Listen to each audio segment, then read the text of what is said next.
നമസ്കാരം. പ്രതിപക്ഷ ഉപനേതൃപദവിയിലെ തിരിച്ചടി CPI മറക്കുന്നില്ല എന്നതിന്റെ സൂചനയാണ് എക്സാലോജിക് CMRL മാസപ്പടി കേസിലെ ബിനോയ് വിശ്വത്തിന്റെ പ്രതികരണം. പിണറായി കുടുംബത്തെ അപ്പാടെ തള്ളിയാണ് CPI സംസ്ഥാന സെക്രട്ടറി ബിനോയ് വിശ്വം പ്രതികരിച്ചത്. മാസപ്പടി കേസിലെ ED അന്വേഷണം രാഷ്ട്രീയ പ്രേരിതമാണെന്ന CPM വാദമാണ് ബിനോയ് വിശ്വം തള്ളിക്കളഞ്ഞത്. കേസ് രാഷ്ട്രീയ പ്രേരിതമാണെന്നും ഇതിനെ രാഷ്ട്രീയമായി നേരിടുമെന്നും കഴിഞ്ഞ ദിവസം CPM സംസ്ഥാന സെക്രട്ടറി MV ഗോവിന്ദൻ പ്രതികരിച്ചിരുന്നു. ഗോവിന്ദനുള്ള മറുപടിയാണ് ബിനോയ് വിശ്വം നൽകിയത്.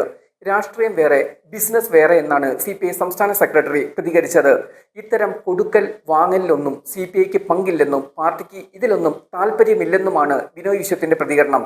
മാസപ്പടി കേസിൽ പിണറായി വിജയനും മുഹമ്മദ് റിയാസിനും പ്രതിരോധം തീർക്കാൻ CPM തീരുമാനമെടുത്തപ്പോഴാണ് CPIയുടെ നിലപാട് എന്നതും ശ്രദ്ധേയമാണ്. മാസപ്പടി കേസ് CPMന്റെ മാത്രം പ്രശ്നമെന്ന നിലപാടാണ് CPI തീരുമാനിച്ചിരിക്കുന്നതെന്ന് ബിനോയ് വിശ്വത്തിന്റെ പ്രതികരണം വ്യക്തമാക്കുന്നു. പ്രതിപക്ഷ ഉപനേതൃപദവിക്കായി വാശി പിടിച്ച് മുഖം നഷ്ടമായ അവസ്ഥയിലാണ് CPI. ഇതിനുള്ള തിരിച്ചടിയാണ് മാസപ്പടി കേസിൽ CPI നൽകുന്നത്. കേസിൽ പിണറായി കുടുംബത്തിന് പ്രതിരോധം തീർക്കാൻ ഇടതുമുന്നണിയെ കിട്ടില്ലെന്നാണ് ബിനോയ് വിശ്വം വ്യക്തമാക്കുന്നത്.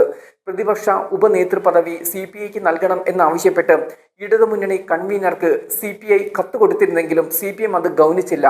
എടുത്ത നിലപാടിൽ നിന്നും പിന്നോട്ട് പോകില്ലെന്ന് CPI പരസ്യമായി പ്രഖ്യാപിക്കുകയും 3 മാസത്തോളമായി ഇടതുമുന്നണി പാർലമെന്ററി പാർട്ടി യോഗത്തിൽ നിന്നും CPI വിട്ടുനിൽക്കുകയുമാണ്. അതുകൊണ്ട് തന്നെ ഇതുവരെ യോഗം കൂടാനും കഴിഞ്ഞിട്ടില്ല. അതിനിടയിൽ LDF കൺവീനർ TP രാമകൃഷ്ണനെ ബിനോയ് വിശ്വത്തിന്റെ അടുക്കലേക്ക് അയച്ച് പ്രതിപക്ഷ ഉപനേതൃപദവിയിൽ വിട്ടുവീഴ്ചയില്ലെന്ന് CPM വ്യക്തമാക്കുകയും ചെയ്തിരുന്നു. ഇതോടെ CPIക്ക് മുന്നിൽ മറ്റു മാർഗങ്ങളില്ലെന്ന അവസ്ഥയായി. ഈ തിരിച്ചടിയാണ് മാസപ്പടി കേസിൽ CPI തീർക്കുന്നത്. പിണറായി കുടുംബത്തെ സംരക്ഷിക്കേണ്ടത് CPIയുടെ ബാധ്യതയല്ലെന്നാണ് CPI സംസ്ഥാന സെക്രട്ടറി പറഞ്ഞു വയ്ക്കുന്നതും. ഇതോടെ മാസപ്പടി കേസിൽ മുന്നണിയിൽ CPM ഒറ്റപ്പെട്ട അവസ്ഥയിലാണ്. ഇതോടെ പിണറായി കുടുംബത്തിന് CPM ഒറ്റയ്ക്ക് പ്രതിരോധം തീർക്കേണ്ട അവസ്ഥയും വന്നുപെട്ടു. പ്രതിരോധം തീർത്തതിന്റെ ക്ഷീണം CPMന് മാറിയിട്ടുമില്ല. 3 മാസത്തോളമാണ് ED ആക്രമിച്ച കേസിൽ സഖാക്കൾ ജയിലിൽ കിടന്നത്.